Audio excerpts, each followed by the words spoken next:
I didn't expect you to be able to afford such a place. Great job, dear. We don't mind moving in here with you. I was puzzled at my mother-in-law's words. Excuse me? With this, I don't mind not divorcing you. I'm single now, you know? My name is Lucy, 35 years old. I'm a doctor at a women's health clinic. I live 15 minutes drive away from my workplace in a nice apartment complex, where I live with my husband William and his parents. I married William 5 years ago. At that time, he told me, "If we get married, we'll have to live with my parents. I'm an only child, and I have to take care of them." I knew from the time I was dating William that he was an only child, and I was prepared to live with that, so I replied, "Of course, that's not a problem." So, when I married William, we rented a slightly larger apartment and started living with his parents. When we first started living together, his parents told me, "You're a doctor, Lucy. It must be busy, right? Your father-in-law and I will take care of the household chores and the other things. Just focus on your work." They took care of all the cooking, cleaning, and other chores. Thanks to that, I was able to concentrate on my work. I thought the same was true for William. But half a year later, that drastically changed. Suddenly, William quit his job.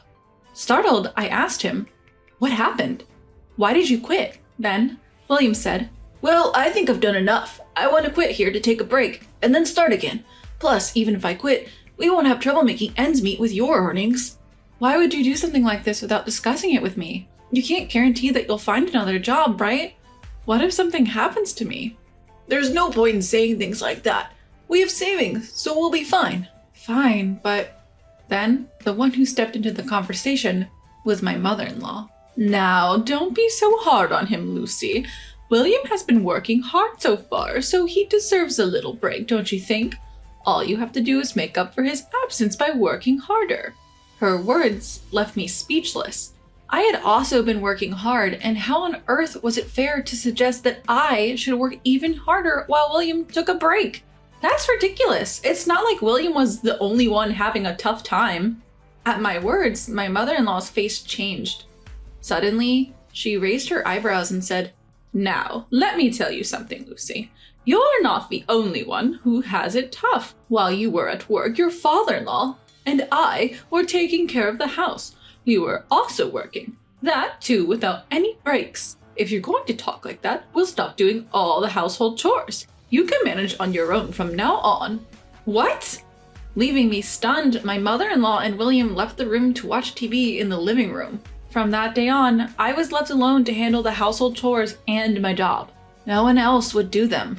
My in-laws often ordered takeout for meals, perhaps because they'd get hungry if they didn't prepare anything. And they would often order expensive dishes like sushi and soon started demanding me to leave more money for food expenses. "Lucy, please, leave enough money for us to eat. Do you want us to starve? Please try to cut down on the food expenses."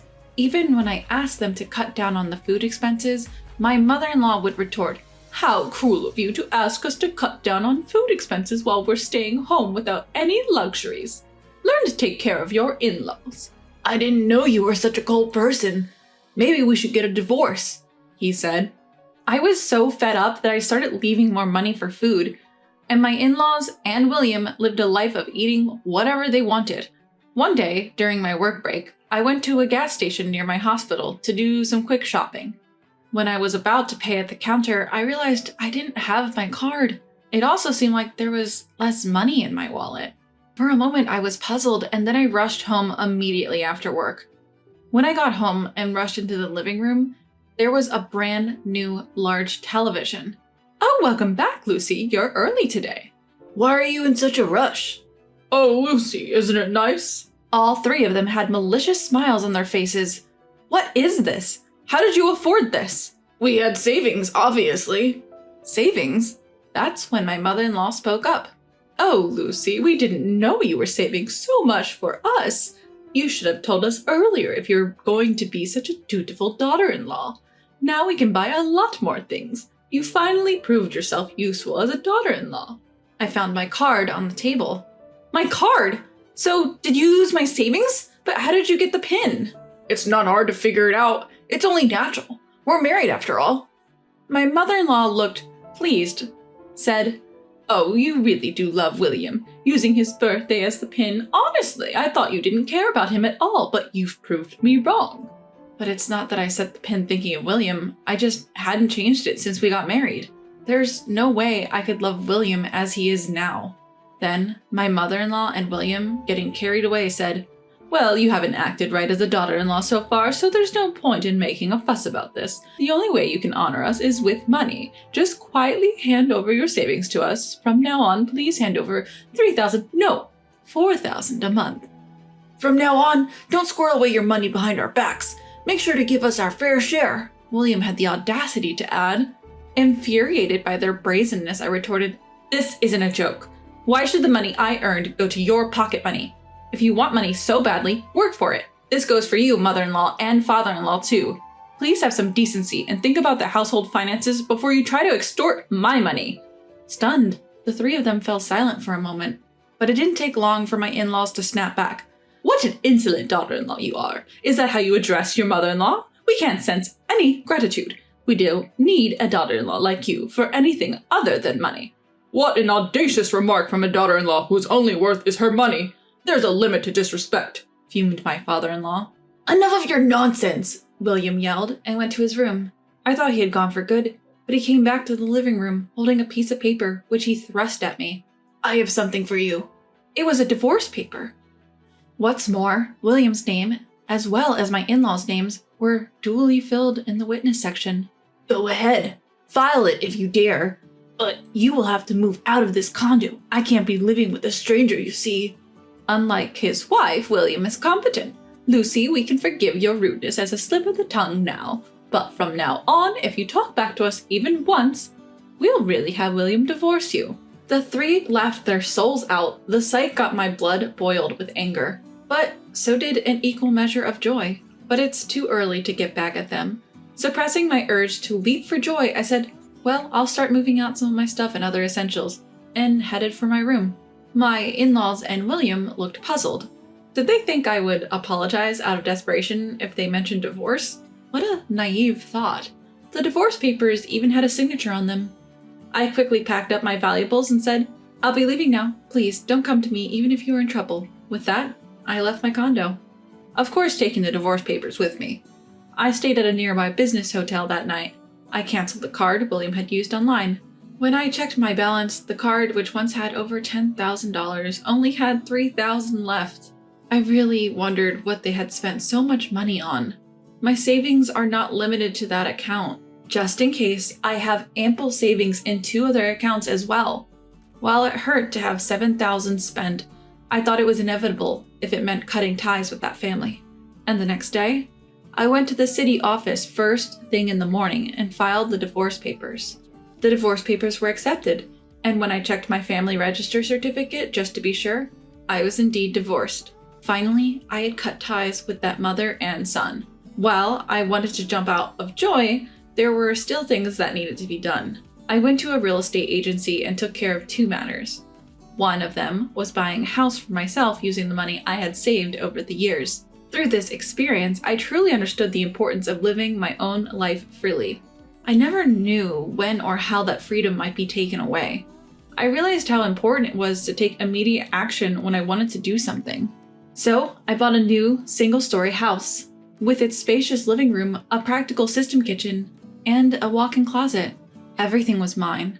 I bought all the furniture that day and moved what I could into the house. The next 3 days were spent shopping. While it was hard to get everything I needed, it was the most fun I'd had in a long time. Replacing everything with new items required a substantial amount of money, but I thought it was a worthy expense for a new start. A few days later, around 8 p.m., my doorbell rang. I was in the middle of dinner and wondered who could be calling at this time. When I checked the intercom, there stood William, my former mother-in-law, and my former father-in-law, a sight that was almost nostalgic. I knew they'd come. With that, I went to the door and opened it. William immediately confronted me with great force. "Hey, what the hell are you thinking? Moving out without telling anyone is crazy." At that, my former in-laws tried to calm him down. "William, calm down. We said we would complain after we've calmed down. Remember, right, dear?" "That's right. Look, isn't it a good house? It looks more spacious and comfortable than our current condo." As they said this, the three of them barged into my house without permission. Wait a minute, don't just barge into my place. I tried to stop them, but shut up, this is our house. What's wrong with us coming in? With that, the three of them went ahead and entered my house. The furniture is not to my taste, but the overall build is decent.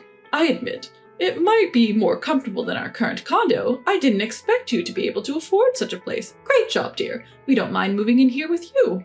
Excuse me? We're telling you that we approve this condo, that we'll live here with you. We might even forgive your previous impotence. You're pretty low level as a daughter-in-law, but we could appreciate your thoughtfulness of preparing this place for us. I wonder if William would be satisfied with this. I guess I can forgive this. I don't mind staying married to you if we can live here. Excuse me? Who's your wife? And who's not getting divorced? Unsure of my question's intent, the three exchanged glances. I'm not married, you know. I'm single. Silence filled the room. Rather than being stunned, the three seemed to not understand the meaning of my words. Huh? What nonsense are you spouting? You think you can get away with all the disrespect you showed us? I shoved the divorce certificate right into William's stunned face. His and my in-laws' faces changed color upon seeing it. Lucy, how dare you do such a thing without consulting us? Do you think you'll be forgiven? Yep, I did. You gave it to me for that purpose, didn't you? Lucy, how dare you do such a thing without consulting us? Do you think you'll be forgiven? What do you mean forgiven? Your names were also clearly written on that divorce notice, weren't they? Writing your names there means you've made a decision, right? You were the ones who prepared the divorce papers in the first place, weren't you? William clearly told me to file it if I could, so I did. What's the problem? At that, the three kept their mouths shut, with red faces. I decided to press further. By the way, you're the ones who kicked me out. You seem to have forgotten, but the condo you guys live in right now is under my name. Now that we're strangers, I have no need to keep that contract, so I've canceled it. If you don't leave within a week, you guys will be evicted out of that place. You... Their fiery red faces quickly turned pale, and then I launched my final attack. I held my phone and made a call. Oh, hello, I'm sorry, but there are 3 people who forced their way into my house. Yes, I have trespassers here. Please come immediately. The address is... I had called the police. Everything was perfect. Don't think you'll get away with this. What a daughter-in-law. I can't believe you'd go so far as to call the police on your family. Remember this. How disrespectful of you. Each spat their parting words and fled from the house. And yet, I've been saying that I'm single. And so, my battle finally came to an end. I thought that those 3 would launch an attack at the hospital where I worked, but surprisingly, they never showed up. They seemed to have stubbornly stayed in the apartment even after the termination notice period of a week. And once I received a call from the real estate agent. However, I told them, those people are complete strangers to me, so it seems they were charged with trespassing and taken care of by the police. Afterwards, each of them was fined $1,000, but to no one's surprise, they didn't have such money.